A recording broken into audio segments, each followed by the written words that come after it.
Hello everyone, this is Nilesh Kumar Gupta and you are watching NG physics classes. शुरुआत करते हैं। अगला क्वेश्चन जो हम लोगों के सामने है, कल हम लोगों ने ये पढ़ लिया था कि कंडक्टर्स के अंदर जो करंट का फ्लो होता है that is because of free electrons.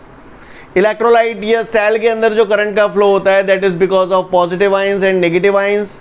और सेमीकंडक्टर्स के अंदर करंट का जो फ्लो होता है that is because of electrons and holes. Right, इतना कल हम लोगों ने पढ़ लिया था। आज हम लोगों के सामने बेटा जो क्वेश्चन है that is define mobility of charge career. Define mobility of charge carrier. Clear? तो इसके बारे में हम लोग समझेंगे कि मोबिलिटी ऑफ चार्ज कैरियर होता क्या है। तो तैयार है हम सब लोग? मोबिलिटी ऑफ चार्ज कैरियर क्या होता है? Listen everyone, mobility of charge career को हम लोग लेटर म्यू से डिनोट करते हैं। इसका फॉर्मूला होता है mu is equal to V D upon E.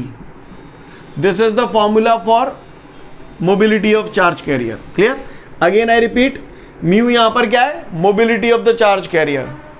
We D या ड्रिफ्ट वेलोसिटी, ई आप जानते ही हो intensity of electric field. Right? Clear? इसका जो यूनिट होता है मोबिलिटी ऑफ चार्ज कैरियर का that is metre square upon volt into second.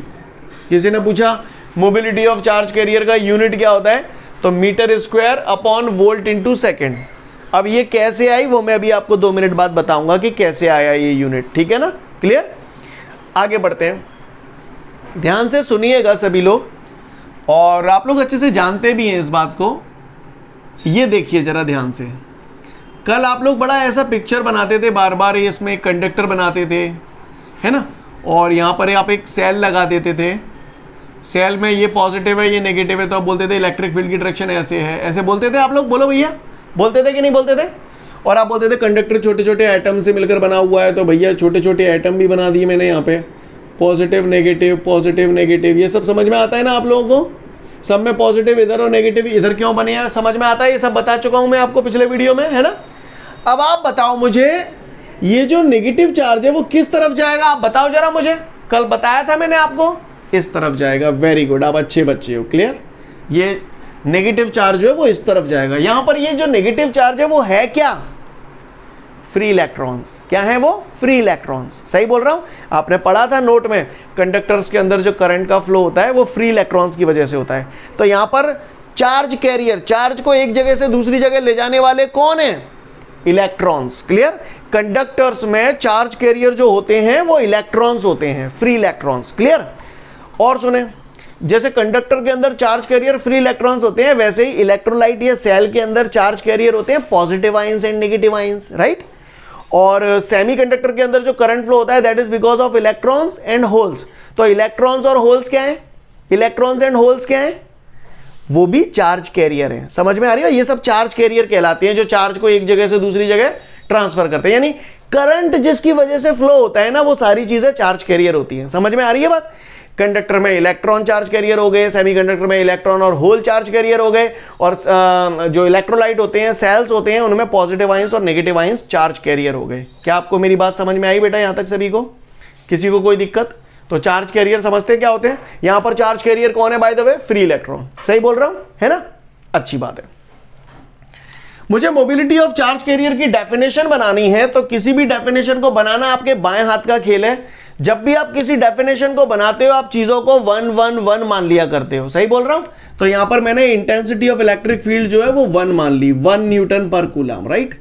यानी ये यूनिट इंटेंसिटी का यूनिफॉर्म इलेक्ट्रिक फील्ड हुआ। बोलो, यूनिट इंटेंसिटी का इलेक्ट्रिक फील्ड हुआ। समझ में आ रही है मेरी बात? क्या हुआ? ये यूनिट इंटेंसिटी का इलेक्ट्रिक फील्ड हुआ। तो चलिए हम लोग इसकी डेफिनेशन बनाते हैं। वीडी क्या है? VD, what is VD? Drift velocity, है ना? Drift velocity. ये ड्रिफ्ट वेलोसिटी कौन ऑब्टेन कर रहा है? कौन ऑब्टेन कर रहा है? ये इलेक्ट्रॉन, यानी कि चार्ज कैरियर, है ना।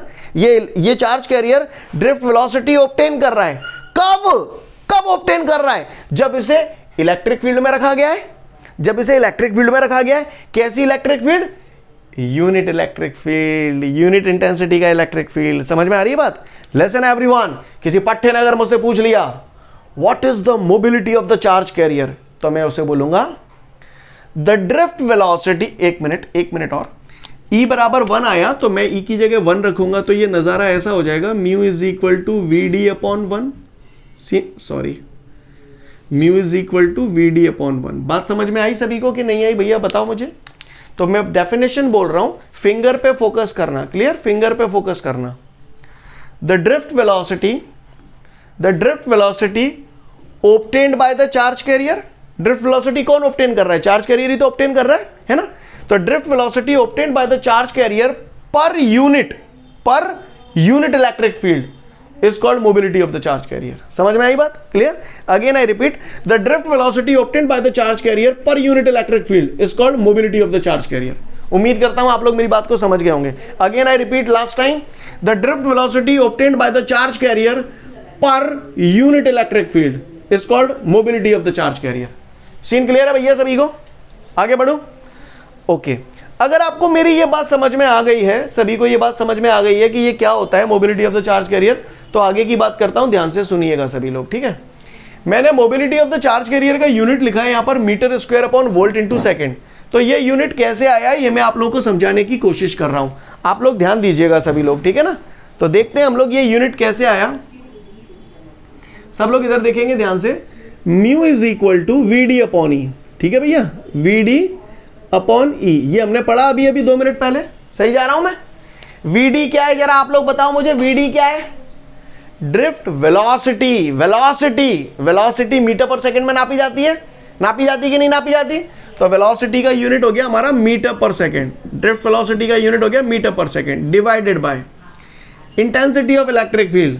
मैंने बचपन में पढ़ा था इंटेंसिटी ऑफ इलेक्ट्रिक फील्ड का फॉर्मूला E बराबर V अपॉन डी, याद है भैया आपको? ये वेद से ही आया, वेद से, E बराबर V अपॉन डी।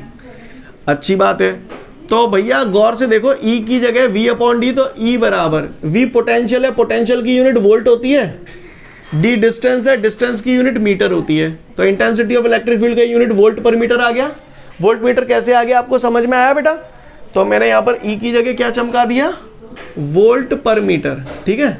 अब क्या चमका दो इसको, तो म्यू बराबर हमारा, ये ऊपर जाएगा तो पलट जाएगा, तो मीटर पर सेकंड इनटू, ये ऊपर गया तो पलट गया, मीटर अपॉन वोल्ट। कहानी समझ में आ रही है भैया आप लोगों को? बोलो भैया इतनी। तो आगे बढ़ता हूं, तो म्यू बराबर हमारा हुआ metre into metre, metre square upon volt into second. Scene clear है भैया? बात समझ में आई कैसे आई ये यूनिट? क्लियर, ये यूनिट मैंने यहाँ पर लिखी है, तो निकाल सकते हैं हम लोग। ओके, बात समझ में आई? तो किसी ने अगर बेटा हमसे पूछ लिया mobility of the charge career क्या होता है, तो मन बात देंगे हम को। क्लियर, क्या बोलेंगे mobility of the charge career? The drift velocity obtained by the charge career, है ना, drift velocity obtained by the charge carrier per unit electric field is called mobility of the charge career.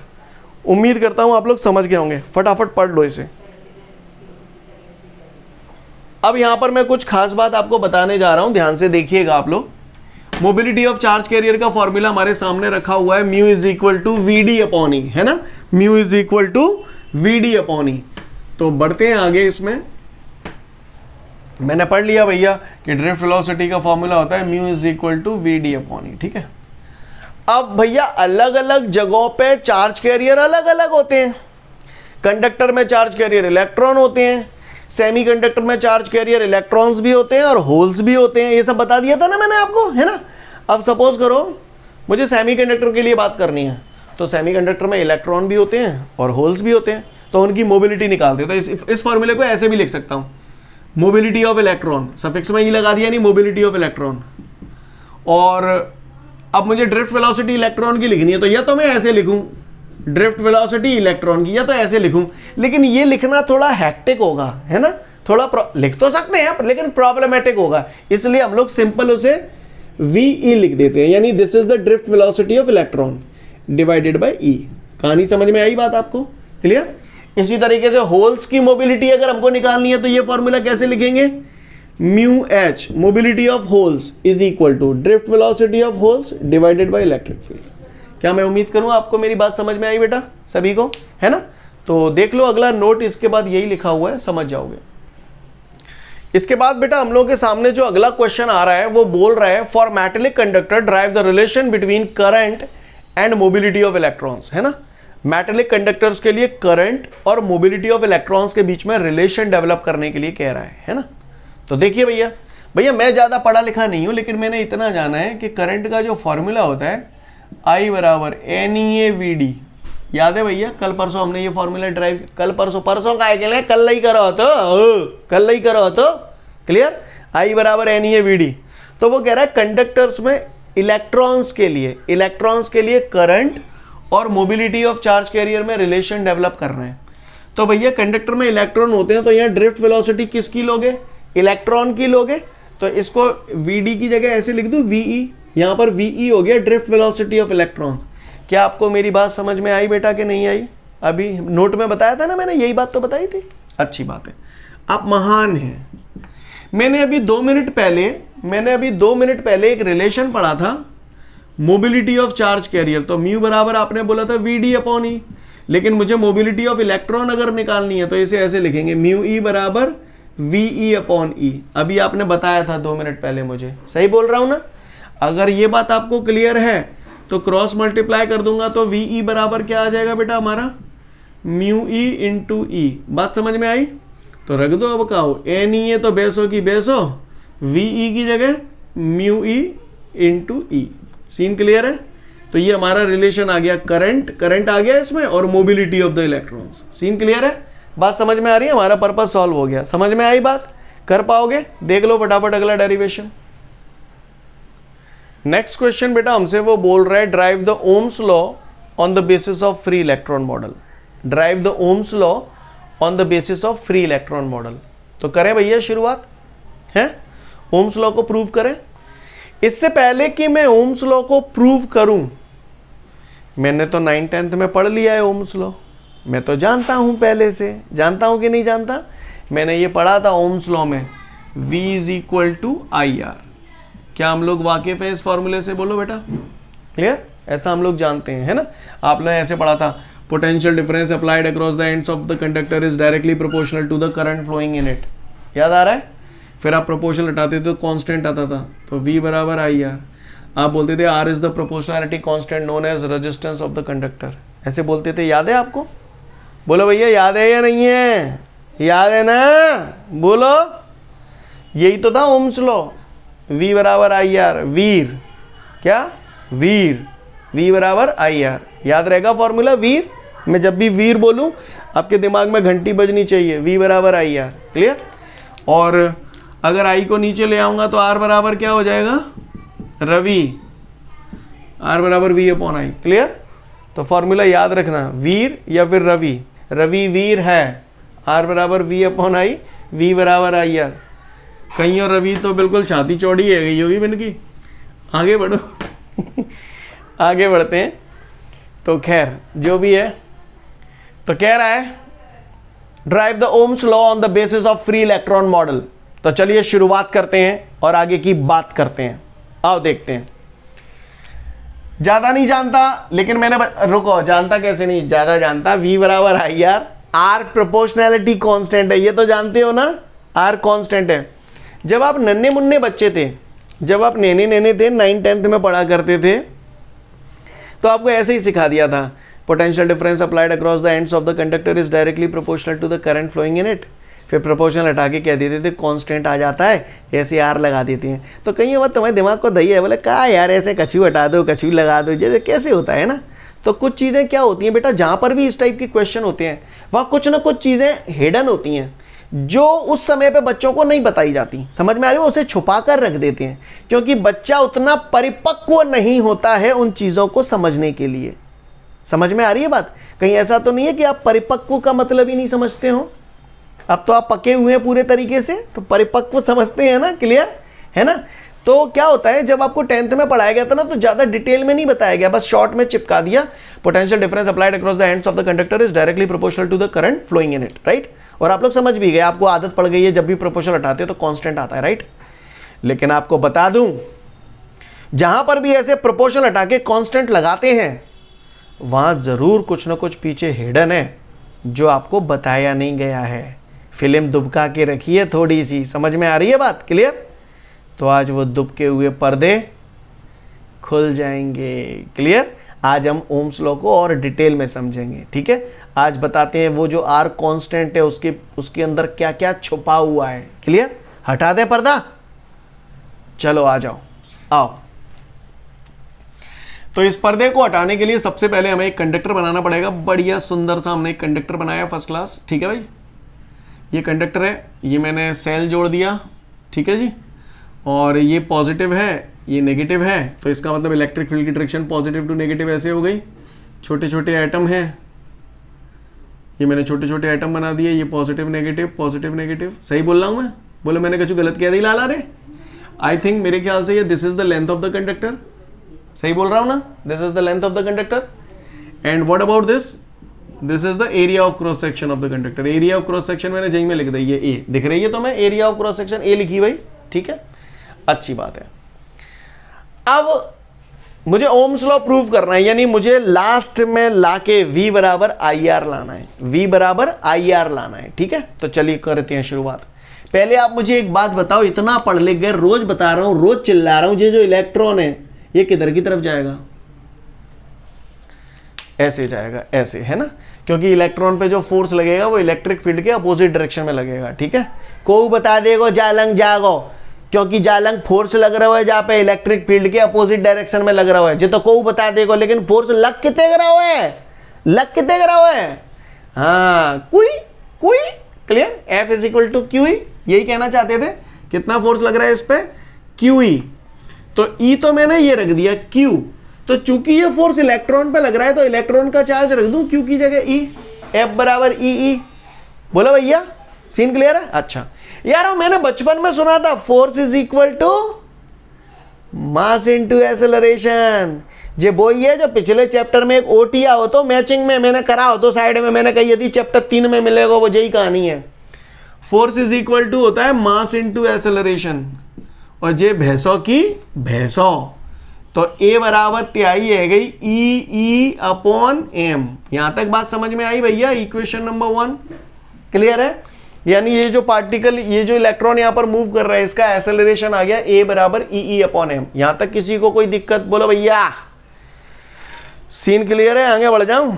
अब मैंने बचपन में पढ़ा था कि ये जो कंडक्टर है, कंडक्टर के अंदर जो करंट फ्लो होता है, उस करंट का फॉर्मूला होता है I बराबर NEAVD।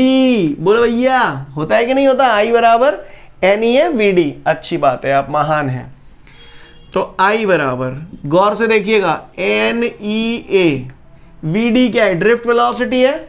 ध्यान दीजिएगा सभी लोग, मैं 11th पास करके आया हूं, मैं ये जानता हूं by first equation of motion. First equation of motion मैंने 11th में पढ़ी थी, 9th 10th में भी पढ़ी थी। V बराबर U प्लस AT। बोलो भैया, V बराबर U प्लस AT पढ़ा था आप लोगों ने 11th में। इसमें U जो है वो इनिशियल वेलोसिटी होती है, V जो है वो फाइनल वेलोसिटी होती है, A एक्सेलरेशन होता है और T टाइम होता है। क्लियर? ये सब बातें आप लोग 11th से जानते होंगे, ऐसी मैं उम्मीद करता हूं। थोड़ा मुझे रिएक्शन देके बताओ, जानते भी हो कि नहीं जानते? वेरी गुड, शाबाश कमीनो। अब यार लिखवा दूंगा अलग साइड से। फिलहाल V बराबर U plus AT। U initial velocity है, V फाइनल वेलोसिटी है, A एक्सेलरेशन है, T टाइम है। अब आप एक बात बताओ, अगर इलेक्ट्रिक फील्ड नहीं लगाता तो क्या ये इलेक्ट्रॉन मूव करता? नहीं करता। और इलेक्ट्रॉन मूव नहीं करता तो इसकी वेलोसिटी कितनी होती? 0। ये कौन सी वेलोसिटी है? इनिशियल वेलोसिटी या फाइनल वेलोसिटी?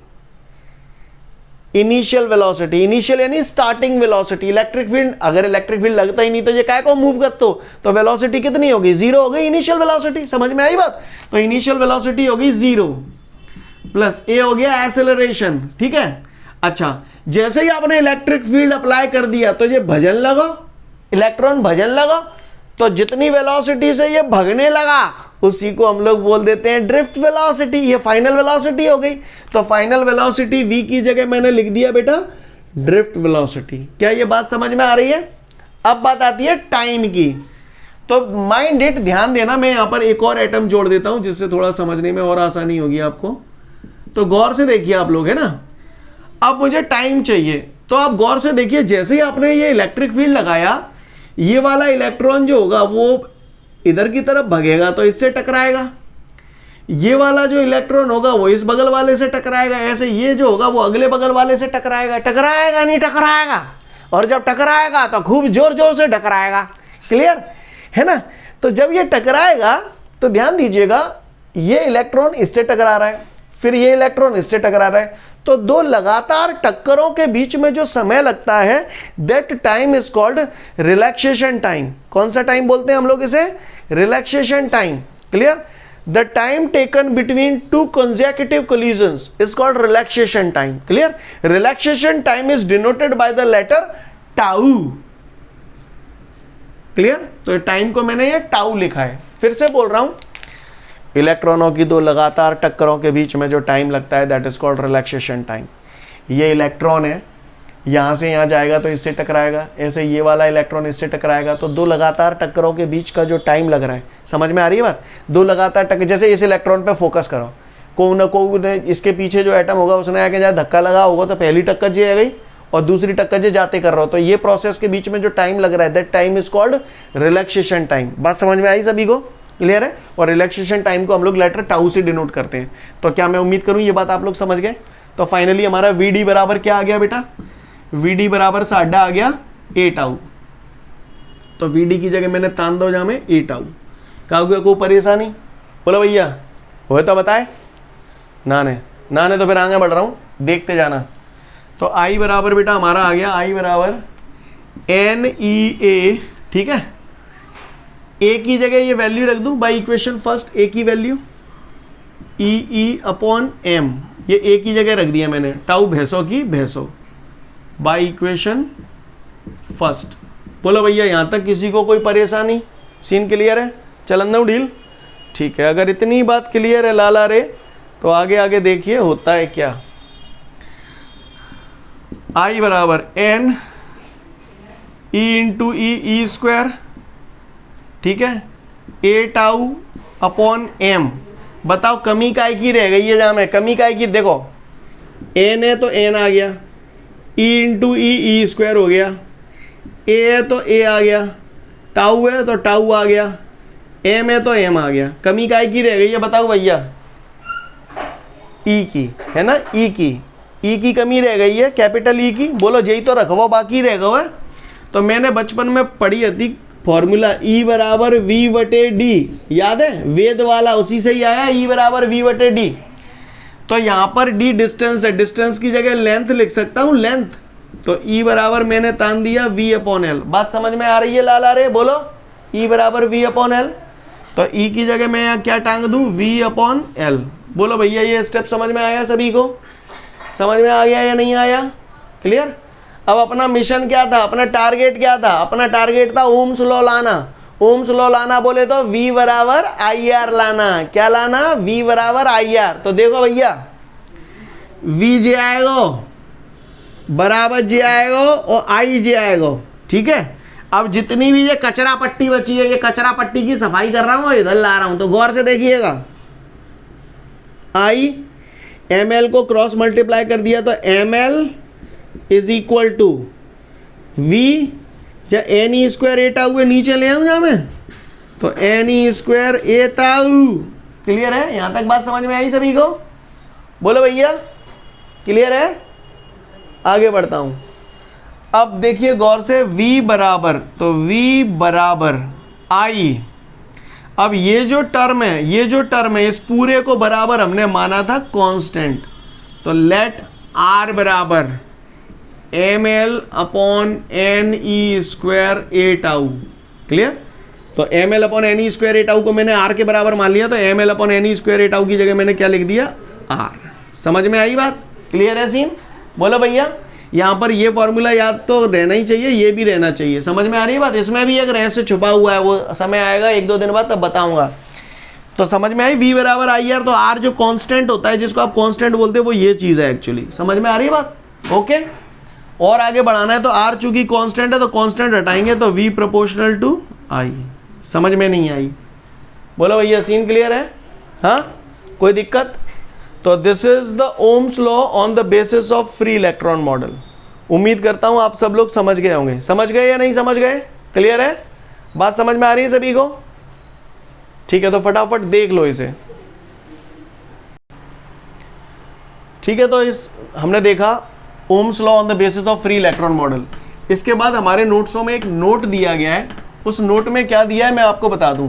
एक चीज तो ऐसी है जो मैं आपको पहले ही पढ़ा चुका हूं, मास ऑफ इलेक्ट्रॉन। मैंने चैप्टर 1 में ही एक टेबल बनवाई थी, अगर आपको याद हो। मैंने बोला ये चीजें आपको बार बार काम आएंगी, है ना। तो मास ऑफ इलेक्ट्रॉन तो मैं आपको पहले ही बता चुका हूँ, 9.1 into 10 to the power -31 kg। Clear है ना सभी को? Mass of electron 9.1 into 10 to the power -31 kg, ये बात तो हम सबको क्लियर है। अब यहाँ पर एक चीज और पूछ रहे हैं, specific charge of electron. Clear? क्या पूछ रहा है बेटा? Specific charge of electron, specific charge पूछ रहा है इलेक्ट्रॉन का। तो भैया चार्ज ऑफ इलेक्ट्रॉन Q से डिनोट करते हैं, या आप चाहो तो E से भी डिनोट कर सकते हो चार्ज को, या तो Q से डिनोट करते हैं या E से डिनोट करते हैं ना। तो स्पेसिफिक चार्ज ऑफ इलेक्ट्रॉन जो होता है, चार्ज तो हो गया Q, और Q बोल दो या E बोल दो, एक ही बात है। लेकिन स्पेसिफिक चार्ज बोले तो इसका मतलब चार्ज में मास का डिवाइड करवा रहा है। काय का डिवाइड करवा रहा है? मास का डिवाइड करवा रहा है। क्लियर? यानी स्पेसिफिक चार्ज ऑफ इलेक्ट्रॉन को या तो आप QIm से शो कर सकते हो या EYM से शो कर सकते हो। समझ में आ रही बात? और इसकी वैल्यू होती है 1.76 into 10 to the power 11 coulomb per kilogram. क्या वैल्यू होती है इसकी? 1.76 into 10 to the power 11 coulomb per kilogram, क्योंकि चार्ज की यूनिट कूलाम हो गई, मास की यूनिट किलोग्राम होगी, तो इसलिए coulomb per kilogram. Clear? 1.76 into 10 to the power 11 coulomb per kilogram. जो बोर्ड पे लिख रहा हूं आपको नजर साफ आ रहा है कि नहीं आ रहा? आ रहा है। अब आप लोग थोड़ा सा स्वयं बताओ कोशिश करके कि ये वैल्यू कहां से आई होगी, बताओ। तो चलिए मैं बताता हूं कि ये जो स्पेसिफिक चार्ज EYM या QYM है उसकी ये वैल्यू कैसे आई। वैसे तो आप डायरेक्ट याद रखना, OT वगैरह में पूछ लेता है काफ़ी, ठीक है ना। डायरेक्ट याद नहीं रहती तो ऐसी कोई टेंशन वाली बात नहीं है, आप इसे फाइंड आउट कर सकते हो। कैसे फाइंड आउट करेंगे देखें। Q या E, इलेक्ट्रॉन की बात कर रहा हूं तो इलेक्ट्रॉन का चार्ज हम लोगों को मालूम होता है 1.6 into 10 to the power -19 coulomb. Mass electron का हम लोगों को मालूम ही है, अभी 2 मिनट पहले ही बताया, 9.1 इंटू 10 टू दी पावर -31, ये किलोग्राम, ये कूलाम। इसको जब सॉल्व करोगे ये आ जाएगा आपका। समझ में आई बात? आया कैसे है? सीन क्लियर है सभी को बेटा? कर पाएंगे? बोलो भाई। तो इस तरीके से हम लोग स्पेसिफिक चार्ज ऑफ इलेक्ट्रॉन निकाल सकते हैं। देख लो फटाफट एक बार नोट्सों में। इसके बाद बेटा वो हमारे सामने जो अगला क्वेश्चन है वो बोल रहा है, prove that the mobility of the charge carrier is equal to the product of specific charge and relaxation time. Specific charge and relaxation time तो हम सभी लोग ध्यान से देखेंगे, है ना। क्लियर? फिर से रिपीट कर रहा हूं क्वेश्चन। वो बोल रहा है prove that the mobility of the charge carrier is equal to the product of specific charge and relaxation time. Clear? तो चलो शुरुआत करते हैं। यारो मैंने बचपन में सुना है mu is equal to VD upon E। Yes और नो? बोलो भैया, सुना है कि नहीं सुना? मोबिलिटी ऑफ चार्ज कैरियर का फॉर्मूला अभी सुना था हमने थोड़ी देर पहले। ओके, VD ड्रिफ्ट वेलोसिटी थी। ये जो ड्रिफ्ट वेलोसिटी थी अभी थोड़ी देर पहले मैंने जो डेरिवेशन कराया था तो उसमें ड्रिफ्ट वेलोसिटी इनिशियल वेलोसिटी थी या फाइनल वेलोसिटी थी? इनिशियल वेलोसिटी थी ड्रिफ्ट वेलोसिटी। इनिशियल वेलोसिटी तो 0 थी, U बराबर 0 रखा था आपने, और V फाइनल वेलोसिटी थी ड्रिफ्ट वेलोसिटी, है ना। तो मैंने बचपन में सुना था V बराबर U प्लस AT, तो VD की जगह वही लिख दूं U प्लस A टाउ। अब यार आपने 2 मिनट पहले यही किया था, ध्यान रखो, 0 प्लस A टाउ की जगह VD लिखा था। नहीं यही बात समझ में? इधर देखो, गोली मारो। ये बात समझ में आई? म्यू बराबर VD अपॉन E। मैंने पढ़ा था by first equation of motion V बराबर U प्लस AT। बोलो भैया, ये तो समझ में आता है? हाँ, अगर इलेक्ट्रिक फील्ड अप्लाई नहीं करता तो इलेक्ट्रॉन की वेलोसिटी कितनी होती? 0। बोलो भैया, होती कि नहीं होती? इनिशियल वेलोसिटी 0 होती। जब इलेक्ट्रिक फील्ड अप्लाई कर दिया तो फाइनल वेलोसिटी कितनी हो गई? Drift velocity plus A as it is, T time होता है तो टाइम को आपने रिलैक्सेशन टाइम बोला था। बोलो भैया, बात समझ में आ रही है कि नहीं आ रही? यहाँ तक बात समझ में आई आप सभी को? सीन क्लियर है? बोलो भैया। तो अगर ये बात आप लोगों को समझ में आ गई है बेटा तो गौर से देखिएगा। VD की जगह मैंने 0 plus A tau divided by E। उम्मीद करता हूँ आप लोगों को यहाँ तक क्लियर है कहानी, ठीक है। आगे बढ़ते हैं। तो म्यू इज इक्वल टू हो गया हमारा A टाउ, क्योंकि A टाउ में अगर 0 जोड़ भी दूंगा तो कौन सी तोप चल जाएगी, है ना। तो ये क्या हो जाएगा? A tau upon E। Scene clear है? बात समझ में आ रही है सभी को? आगे बढ़ता हूं, गौर से देखिएगा। हमने पढ़ा था अभी इलेक्ट्रॉन पे जो फोर्स लग रहा था अभी 2 मिनट पहले, F बराबर ई। समझ में आ रहा है? F बराबर ई है, इससे पिछले वाले डेरिवेशन में किया था अभी अपन ने। फोर्स इज इक्वल टू होता है मास इनटू एक्सेलरेशन बराबर ई। क्यू ई होता है, क्यू की जगह इलेक्ट्रॉन का चार्ज रख दिया। समझ में आई ना बात? बोलो भैया। अमन गुर्जर जी समझ में आ रही है कि नहीं? क्लियर है? तो ए बराबर, रौनक जैन क्लियर हुआ कि नहीं हुआ बेटा? बोलो भैया क्लियर है? तो ए बराबर ई ई अपॉन एम। तो ए की जगह मैंने कहा तान दो ई ई, ए की जगह ई ई अपॉन एम। ये तो ए की जगह आ गया है, केवल ए की जगह है ना। टाउ बेसो की बेसो, ई बेसो की बेसो, ई ते ई कलेसी कट गो, बोलो है ना। तो आ जाओ भैया, क्या बचा हमारे पास देखो, म्यू बराबर, म्यू को क्या बोलते थे, थोड़ा लैंग्वेज के फॉर्म में लिख रहा हूं, ठीक है ना, लैंग्वेज के फॉर्म में। म्यू क्या है? Mobility of charge carrier, mobility of charge carrier is equal to E Y M. अब यार 2 मिनट पहले बोला था आपने, ई वाई एम को स्पेसिफिक चार्ज बोलते हैं, specific charge into tau, tau बोले तो रिलैक्सेशन टाइम। समझ में आई बात? क्लियर? तो ये बात हम लोगों ने प्रूव कर दी। वो यही तो बोल रहा था, prove that the mobility of the charge carrier is equal to the product of specific charge and relaxation time. उम्मीद करता हूं आप लोग अंडरस्टैंड या नॉट अंडरस्टैंड? अंडरस्टैंड, ठीक है, अच्छी बात है, देख लो फटाफट। ओके गाइज, आज के लिए पर्याप्त है, कल इतना पढ़ के आइएगा अच्छे से। Thank you everyone, have a great day to all of you. जय हिंद।